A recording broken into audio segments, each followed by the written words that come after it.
அவையோர் அனைவருக்கும் என் பணிவான வணக்கங்கள். என் பெயர் கீர்த்திஸ்ரீ. நான் 7ஆம் வகுப்பு படிக்கின்றேன். பெருந்தலைவர் காமராசர் ஐயாவை பற்றி நான் பேச வந்துள்ளேன். தென்னாட்டு காந்தி என்று மக்கள் அன்போடு அழைப்பார்கள். கர்ம வீரர் காமராசர். தன்னலம் கருதாது பொதுநலம் கருதிய தலைவர்களில் ஒருவர் இவர். ஏழை குடும்பத்தில் பிறந்து தன்னிகர் இல்லாத தலைவராக உயர்ந்த உத்தமர் இவர். 1903ஆம் ஆண்டு ஜூலை 15ஆம் தேதி தமிழகத்தில் உள்ள விருதுநகரில் இவர் பிறந்தார். இவரது தந்தையார் பெயர் குமாரசாமி, தாயார் சிவகாமி அம்மாள். இளம் வயதிலே தமிழ்நாட்டின் மீது பற்றுக்கொண்ட காரணத்தால் இந்திய விடுதலை போராட்டத்தில் இவர் கலந்து கொண்டார். அதனால் பல முறை சிறைச்சாலைக்கு சென்ற வீரர் இவர். இந்திய நாட்டின் மீது அளவற்ற அன்பு கொண்ட காரணத்தால் நாட்டு மக்களை வெகுவாக நேசித்தார் காமராசர். இவர் பள்ளிக்கூடம் போய் படிக்கவில்லை. இருப்பினும் தமிழகத்தில் உள்ள ஏழை உட்பட அனைவரும் கல்வி கற்றவர்களாக இருக்க வேண்டும் ஆசை கொண்டவர் காமராசர்.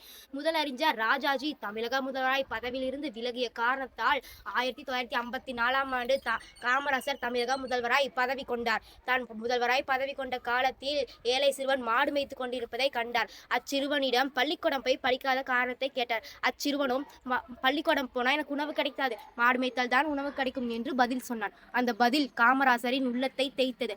பள்ளிக்கூடத்தில் உணவு கிடைத்தால் அனைத்து மாணவர்களும் கல்வி கற்க வருவார்கள் என்று எண்ணம் பிறந்தது.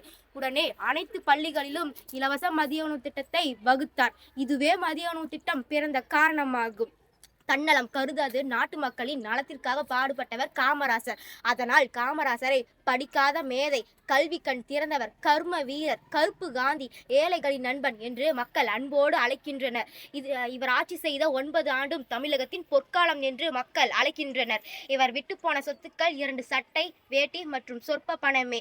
இவர் தன் இறுதி காலம் வரை வாடகை வீட்டில் வசித்தார் என்று சொன்னால் அது மிகையாகாது. மக்களின் பெரும் மதிப்பிற்கும் மரியாதைக்கும் உரிய காமராசர் 1975ஆம் ஆண்டு இவ்வுலகை விட்டு மறைந்தார். காமராசர் மறைந்த தினம் காந்தியடிகள் பிறந்த தினமாக அக்டோபர் 2ஆம் நாளே ஆகும். காந்தி பிறந்த நாளே காமராசர் இறந்த நாளாக நினைவில் கொள்ளப்படுகின்றன. ஏழை குழந்தைகளின் பசியும் கல்விக்கணையும் ஒன்றாய் தீர்த்தார். கல்வி கண் திறந்த காமராசர் ஆவார். கல்வி உள்ளவரை அவரது பேரும் பெருமையும் புகழும் உயர்ந்து நிற்கும். நன்றி.